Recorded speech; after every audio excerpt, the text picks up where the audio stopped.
The reasons that led this girl to take her own life are not far removed from her children. The computer screen glowed in the darkness of Amanda Todd's bedroom, casting pale blue light across her young face. It was October 7th, 2012, and the 15-year-old Canadian girl sat alone, surrounded by handwritten cards that would soon tell a story the world desperately needed to hear. Her hands trembled slightly as she arranged each card in order, knowing that these silent words would be her final attempt to make people understand what had driven her to this moment. The silence in the house was deafening. Her mother, Carol, was downstairs, unaware that her daughter was preparing what would become one of the most heartbreaking videos ever posted on YouTube.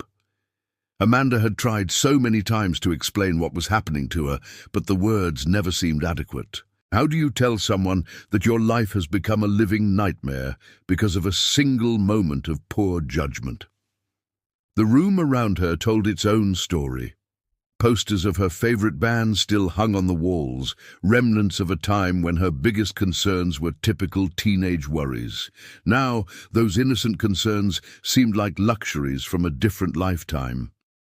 The stuffed animals on her bed sat as silent witnesses to the transformation of a bright, hopeful child into a broken teenager who saw no way out. Amanda had always been a bright child, full of life and curiosity.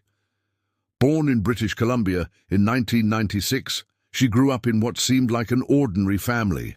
Her mother, Carol, working hard to provide for her children, trying to create a stable home despite the challenges of single parenthood. Amanda was the kind of girl who lit up rooms with her smile, who loved performing and connecting with others. Her early years were marked by the typical milestones of childhood. She learned to ride a bike, lost her first tooth, started school with excitement and nervousness. Carol often spoke about how Amanda was naturally drawn to performance, always putting on little shows for family members, singing songs, and making people laugh.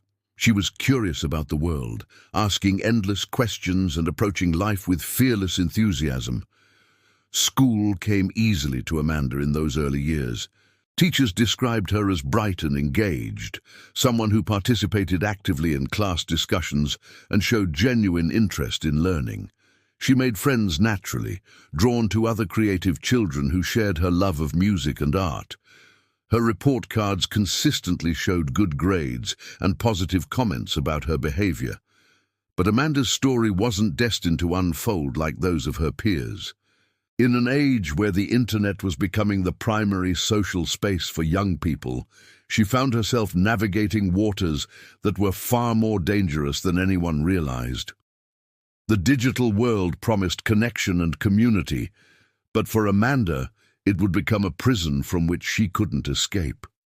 The webcam in her room had seemed harmless enough at first.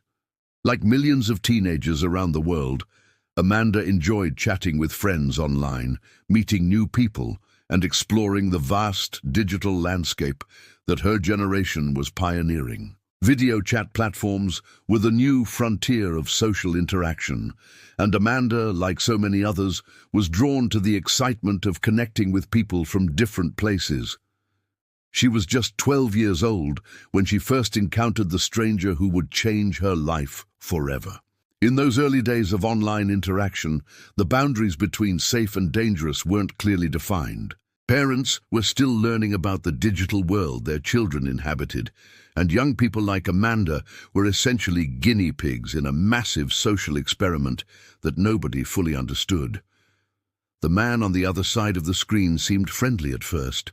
He complimented Amanda, made her feel special, told her she was beautiful. For a young girl navigating the awkward years of early adolescence, these words felt like validation. He convinced her that what they were doing was normal, that other girls her age were doing the same thing. And in a moment that would haunt her for the rest of her short life, Amanda made a decision that seemed innocent but would have devastating consequences. The photograph was taken in seconds, but its impact would last years. One moment of vulnerability, one flash of a camera, and Amanda's childhood was effectively over. She had no way of knowing that this single image would become a weapon used against her, a chain that would bind her to a nightmare she couldn't escape. What happened next reveals the calculated cruelty that exists in the darkest corners of the internet. The stranger didn't disappear after getting what he wanted. Instead, he began to weave a web of manipulation and control around Amanda that would tighten with each passing day. He had her real name, her school information, her friends' details. He knew where she lived, where she went to school, who her family was. The demands began slowly. First, he wanted more photos. When Amanda refused, he showed her exactly how much power he held over her life.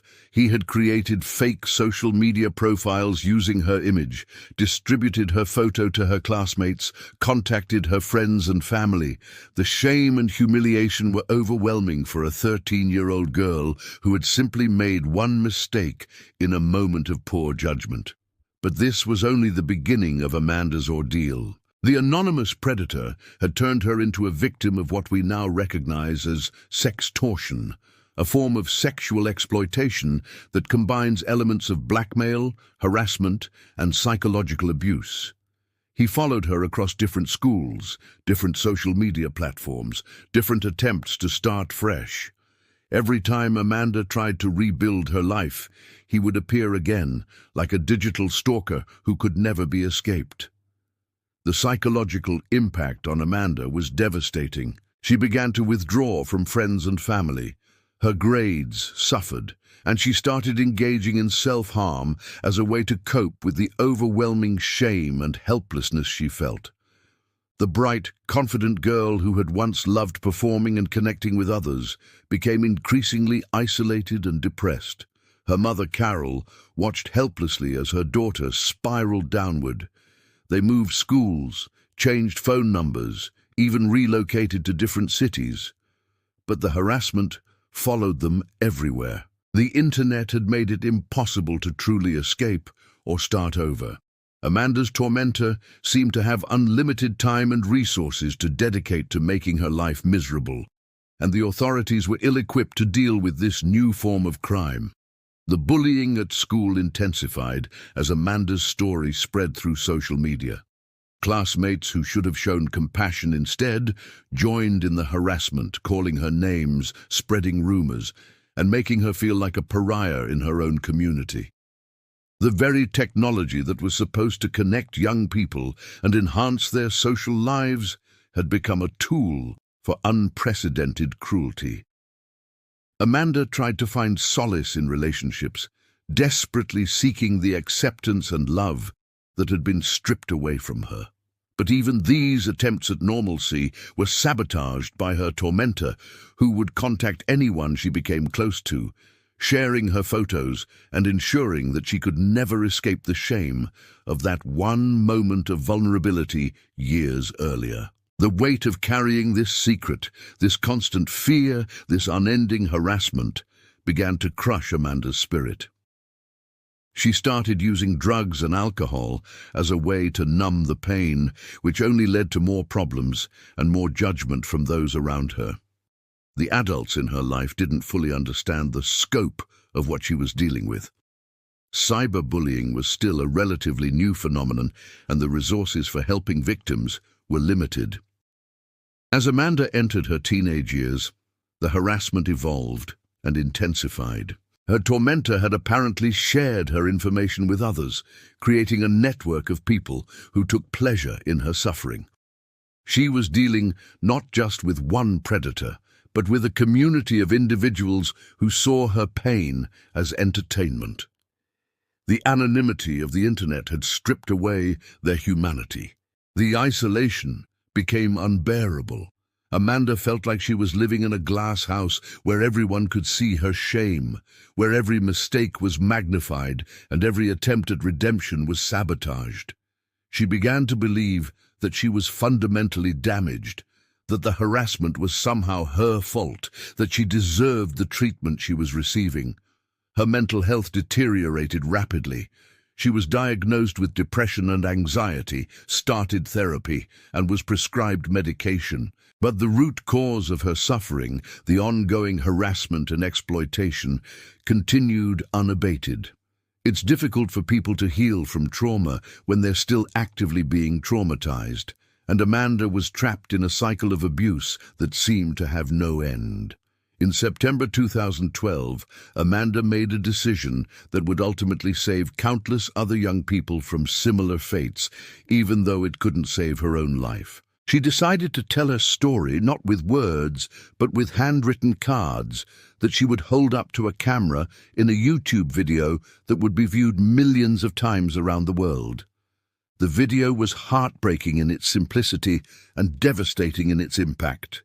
Amanda's face, partially obscured to protect her identity, appeared tired and sad as she held up card after card, telling her story in her own words. She described the initial incident, the years of harassment, the multiple school changes, the depression, the self-harm, and the ongoing struggle to find a reason to keep living. "I can never get that photo back," one of her cards read, capturing the permanent nature of digital mistakes in an age where nothing truly disappears from the internet. Her story resonated with millions of people around the world who recognized either their own experiences or those of someone they loved in Amanda's silent testimony. The video was Amanda's attempt to transform her suffering into something meaningful, to warn other young people about the dangers she had encountered and to ask for the understanding and compassion that had been so lacking in her own experience. It was an act of incredible courage from a young woman who had been stripped of almost everything else. But even this brave act of speaking out brought more harassment. Some viewers responded with empathy and support, but others used the video as an opportunity to further torment Amanda. The comments section became another battlefield where her pain was mocked and her story was questioned. The very platform she had used to seek help became another source of abuse. 3 weeks after posting the video, on October 10th, 2012, Amanda Todd made the decision that her pain had become unbearable. She was found dead in her home, having taken her own life at the age of 15. Her death sent shockwaves around the world and sparked conversations about cyberbullying, online safety, and the responsibility of technology companies to protect their users. The investigation into Amanda's death revealed the full scope of the harassment she had endured. Law enforcement agencies from multiple countries worked together to track down her primary tormentor, eventually identifying and arresting a Dutch man named Aiden Koban, who was found to have victimized dozens of young people around the world using similar tactics. But Amanda's story didn't end with her death. Her mother, Carol, became a tireless advocate for cyberbullying prevention and online safety education. The Amanda Todd Legacy Society was established to continue her daughter's work of warning young people about the dangers of online predators and to push for stronger laws protecting children in digital spaces. Amanda's story forced society to confront uncomfortable truths about the world we had created for our children. The internet, which promised to democratize information and connect people across the globe, had also created new opportunities for predators and bullies to harm vulnerable young people. The anonymity and distance provided by digital communication had stripped away the empathy and accountability that typically govern human interactions. Her case highlighted the inadequacy of existing laws and support systems in dealing with cybercrimes that cross international boundaries. It revealed how quickly a single mistake could spiral into years of torment, and how the permanent nature of digital information could trap victims in cycles of abuse that seemed impossible to escape. The response to Amanda's story also revealed the best and worst of human nature. While millions of people around the world expressed sympathy and support for her family, others continued to blame Amanda for her own victimization, demonstrating the victim-blaming attitudes that make it so difficult for young people to seek help when they're being exploited online. Educational programs inspired by Amanda's story began appearing in schools around the world, teaching young people about digital citizenship, online safety, and the importance of seeking help when they encounter dangerous situations online. Her story became a cautionary tale that helped other young people recognize the warning signs of online predators and understand that they weren't alone if they found themselves in similar situations. Amanda Todd's story is ultimately about the collision between childhood innocence and adult evil, mediated by technology that amplified both the vulnerability of the victim and the power of the predator. It's a story about how quickly a life can be derailed by a single moment of poor judgment, and how the digital age has created new forms of victimization that our legal and social systems are still struggling to address. Her death was a tragedy that could have been prevented if the adults in her life had better understood the nature of the threats she was facing, if law enforcement had been better equipped to deal with international cybercrimes, if technology companies had taken more responsibility for protecting their young users, and if society as a whole had been more willing to show compassion rather than judgment. The reasons that led Amanda to take her own life, the shame, the isolation, the feeling that there was no escape from her torment, are indeed not far removed from many children today. In an age where young people's entire social lives play out online, where mistakes can be permanent and harassment can follow them everywhere, Amanda's story serves as both a warning and a call to action. We owe it to Amanda's memory and to all the young people who continue to face similar challenges to create a digital world that is safer, more compassionate, and more protective of those who are most vulnerable. Her story reminds us that behind every screen is a real person with real feelings, real fears, and real potential for both suffering and healing. If this story has moved you, please share it with others who need to understand the real impact of cyberbullying and online exploitation.